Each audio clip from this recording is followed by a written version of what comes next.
Hey, what's up, man? Why is the Supra taken apart? Oh, you know, we're just working on, it's gonna be really sick. We're making it in America for sure, 100%. Oh, that's crazy.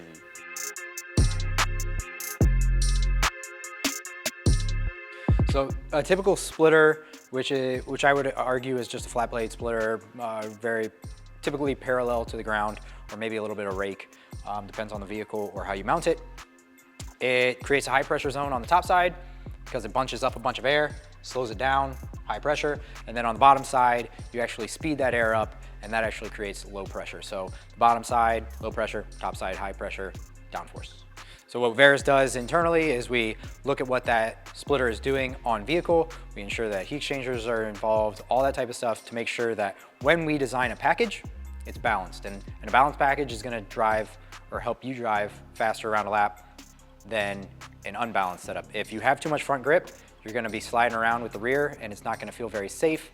And as a result, you're probably gonna go slower or be quite dangerous. So we get questions via email, phone call about which splitter is better. And it really isn't, there's one better than the other. It's just, there's one that's specifically better for this kind of application. And there's one that's better for this application. So we're gonna walk you through that right now.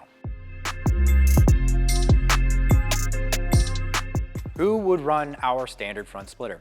So our standard front splitter was two-piece as well, but no diffuser tunnels. So if you're new to downforce and you want to dip your toes in it, we recommend something like our dive planes and rear diffuser, which is what I believe we call the Ventus 1 kit on the Supra.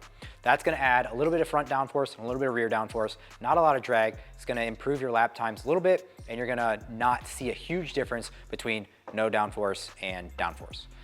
When you start moving towards wanting more and more and more downforce, you're gonna start adding things like the side splitters, rear spats, hood vents, and then probably a front splitter. And what we always recommend when you add a front splitter is a rear wing, because you want a balanced setup. If you only add the front splitter and front downforce, the rear is gonna be quite happy and you may end up spinning out during cornering, not something that feels really good on track. Standard front splitter is a great option for those that don't want a ton of downforce and want a little bit more front area. So we have this one sticks out about 1 inch further than the standard. So you do start running into more things when you have a bigger stick out on the front splitter. So standard front splitter, great for those guys dipping their toes into the water as far as higher downforce packages. But then as soon as you want more downforce and you want to go quicker, you're gonna wanna upgrade to something that makes more downforce, like our higher downforce front splitter that's shown before you. We designed our Ventus packages for the typical enthusiast that wants like a front and rear balanced setup. We recommend following that guide overall. Obviously, these are your cars. You can do whatever you want. We have customers that put our front splitters with different rear wing, our rear wing with different front splitters, and vice versa. We ensure that when we actually look at these parts as a kit and as an assembly and as a whole package, that they're balanced. And that's why we put them in packages. It's not to sell more parts. It's to actually give you guys a package that is a known value as far as front and rear bias, and it keeps the car safe on track. And it will generally reduce your lap times if the car is set up correctly. At the end of the day, some people really want a front biased vehicle. I don't think we've really noticed many of those guys that do with the Supra as far as our front splitter, but that's also, the splitter on the Supra is quite a bit closer to the ground than most other vehicles. So I have noticed FRS BRZs, some guys will run front splitters and no rear wings, and they like the car being tail happy. And it's a little bit easier to catch, and the splitter itself is actually higher off the ground, so you're making less downforce. But with the Supra, I generally recommend running some rear wing, and it's got a little bit more power, so it's easier to get out from under you, a little bit easier, quicker. But anyways, at the end of the day, typically speaking, you're gonna wanna run a rear downforce producing element with the front splitter, because both of those actually do produce a significant amount of downforce and can change the car's behavior on track. There's two things that really make this front splitter more special than the other one.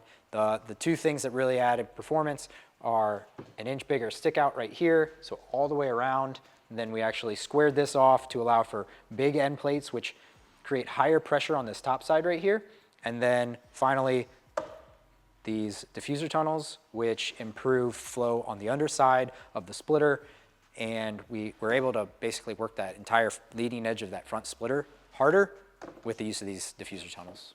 People seem to have really attached to this higher downforce front splitter, and we were starting to offer these in other markets as standard. So we're offering a lot of things for the Supra, but we're offering diffuser tunneled higher downforce front splitters for a few other models now. We have had them for Porsche for years.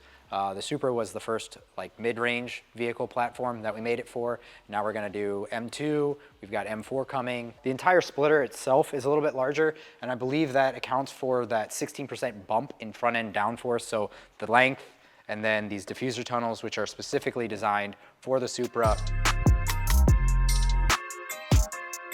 Again, the standard front splitter, great for UCW, bottom or top mount, even better with the top mount, but this kind of pushes that out of the envelope of what the UCW can honestly generate downforce for and balance it out for. So you're probably looking more at like the V1X or the bottom mount UCW at quite a high angle of attack to drive this well at high rates of speed. It's never a bad idea to take your car to the track in stock form.